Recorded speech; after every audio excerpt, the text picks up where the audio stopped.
How to follow or unfollow a channel on WhatsApp. For this, first and foremost, go ahead and open your Play Store. Then right here, search for your WhatsApp application and tap on it. If there is an update, simply leave your application for an update. If not, tap on Open.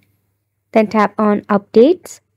At the bottom, you can see the option of channels, and here are a couple of channels you can follow as well. And there is Explore More bubble. If you tap on it, you will find a list of options, and you can also go ahead and browse of your own. Now to follow a channel, simply tap on the plus sign icon next to the channel. Here for an example, I have followed 2 of the channels. Now to unfollow one of those channels, simply go ahead and tap on this channel right here. Then tap on the 3-dot icon at the top and tap on Unfollow and tap on Unfollow for confirmation. And just like that, you'll be able to unfollow the channel. So go ahead and give this method a try, and thank you so much for watching.